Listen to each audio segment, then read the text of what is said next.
Shiva technique ಕನ್ನಡಗೆ ಸ್ವಾಗತ. Video ಕೆಳಗಡೆ ಕಾಣಿಸ್ತಾ ಇರೋ ಸಬ್ಸ್ಕ್ರೈಬ್ ಬಟನ್ನ ಕ್ಲಿಕ್ ಮಾಡಿ, ಸಬ್ಸ್ಕ್ರೈಬ್ ಆಗಿ ಪಕ್ಕದಲ್ಲೇ ಇರ್ತಕ್ಕಂಥ ಬೆಲ್ ಸಿಂಬಲ್ನ ಕ್ಲಿಕ್ ಮಾಡಿ. ಇದರಿಂದ ನಾನು ಮುಂದೆ ಅಪ್ಲೋಡ್ ಮಾಡೋ ವಿಡಿಯೋಗಳು ಅಪ್ಡೇಟ್ ನಿಮಗೆ ಸಿಗುತ್ತೆ. ನಾನು ಈಗ ನಿಮಗೆ ನಮ್ಮ ಕಾಂಟ್ಯಾಕ್ಟ್ಸ್, ನಮ್ಮ ನಂಬರ್ನ ಯಾರ್ಯಾರು ಸೇವ್ ಮಾಡಿದ್ದಾರಾ ಇಲ್ವಾ ಅನ್ನೋದನ್ನ ತಿಳ್ಕೊಳ್ಳೋದು ಹೇಗೆ ಅಂತ ತಿಳಿಸ್ಕೊಡ್ತೀನಿ. ಅದಕ್ಕೆ ವಾಟ್ಸಪ್ನ ಓಪನ್ ಮಾಡಬೇಕು. ಅದು ಹೇಗೆ ಅಂದರೆ, ಇಲ್ಲಿ 3 ಡಾಟ್ಸ್ ಇದೆಯಲ್ಲ, ಅದ್ರ ಮೇಲೆ ಕ್ಲಿಕ್ ಮಾಡಬೇಕು. ಇದರಲ್ಲಿ ನ್ಯೂ ಬ್ರಾಡ್ಕಾಸ್ಟ್ ಓಪನ್ ಮಾಡಬೇಕು. ಇಲ್ಲಿ ನಾವು ಯಾರು ನಮ್ಮ ನಂಬರ್ನ ಸೇವ್ ಮಾಡಿದ್ದಾರೆ ಅಂತ ತಿಳ್ಕೊಬೇಕು ಅಂತ ಹೇಳ್ತಿರೋ ಅವ್ರ ನಂಬರ್ನ ಸೆಲೆಕ್ಟ್ ಮಾಡಬೇಕು.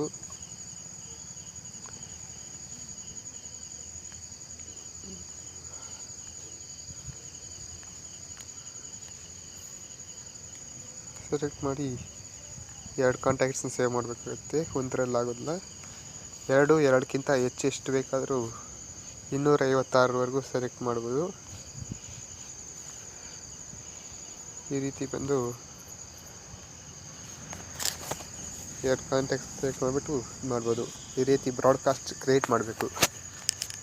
ಇದ್ರ ಮೂಲಕ ನಾವು ಹೆಚ್ಚು ಜನಕ್ಕೂ ಮೆಸೇಜ್ ಕಳಿಸ್ಬೋದು. ಹೇಗೆ ತಿಳ್ಕೊಳ್ಳೋದು ಅಂತಂದರೆ, ಅವ್ರಿಗೆ ಈ ಕ್ರಿಯೇಟ್ ಮಾಡೋದ್ರ ಮೂಲಕ ಒಂದು ಮೆಸೇಜ್ ಕಳಿಸ್ಬೇಕು.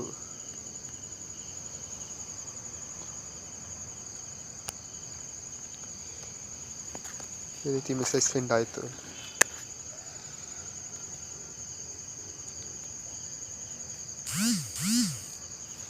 ಸಿಂಗಲ್ ರೈಟ್ ಮಾರ್ಕ್ ಬಂದಿದೆ ಅಂದರೆ ಅದರಲ್ಲಿ ಅವರು ನಮ್ಮ ನಂಬರ್ನ ಸೇವ್ ಮಾಡಿದ್ದಾರೆ ಇಲ್ವಾ ಅಂತ ಈ ರೀತಿ ಸೆಂಡ್ ಮಾಡಬೇಕು.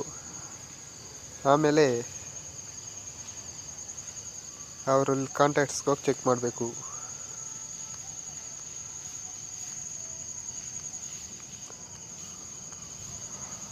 ಡೈರೆಕ್ಟ್ ಅವ್ರ ಚಾಟ್ ಲಿಸ್ಟ್ಗೆ ಹೋಗಿ ಚೆಕ್ ಮಾಡ್ಬೋದು. ಈ ರೀತಿ ಅವರು ಆನ್ಲೈನ್ಗೆ ಬಂದಿರಬೇಕು. ಆನ್ಲೈನ್ಗೆ ಬಂದ ಮೇಲೆ ಅವ್ರಿಗೆ ಮೆಸೇಜ್ ಡೆಲಿವರಿ ಆಗಿಲ್ಲ, ಸಿಂಗಲ್ ರೈಟ್ ಮಾರ್ಕ್ ಇದೆ ಅಂತ ಆದರೆ ಅವರು ನಿಮ್ಮ ನಂಬರ್ನ ಸೇವ್ ಮಾಡಿಲ್ಲ ಅಂತ.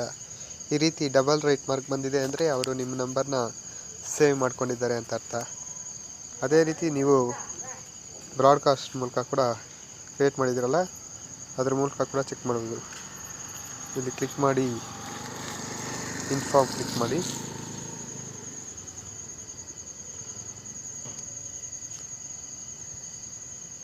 ಇನ್ಫಾರ್ಮ್ ಕ್ಲಿಕ್ ಮಾಡಿ ನೋಡಿ, ಇದು ಯಾರ್ಯಾರಿಗೆ ಡೆಲಿವರಿ ಆಗಿದೆ ಸೀನ್ ಬಂದಿದೆ, ಅವರು ನಿಮ್ಮ ನಂಬರ್ನ ಸೇವ್ ಮಾಡ್ಕೊಂಡಿದ್ದೀರಾ ಅಂತ.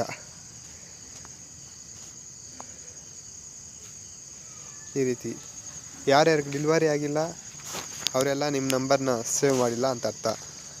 ಈ ರೀತಿ ನಾವು ತಿಳ್ಕೊಬೋದು ಸುಲಭವಾಗಿ. ವಿಡಿಯೋ ನೋಡಿದ್ದಕ್ಕಾಗಿ ಥ್ಯಾಂಕ್ಸ್. ಹಾಗೆ ನನ್ನ ಚಾನಲ್ಗೆ ಸಬ್ಸ್ಕ್ರೈಬ್ ಆಗಿ. ಧನ್ಯವಾದಗಳು.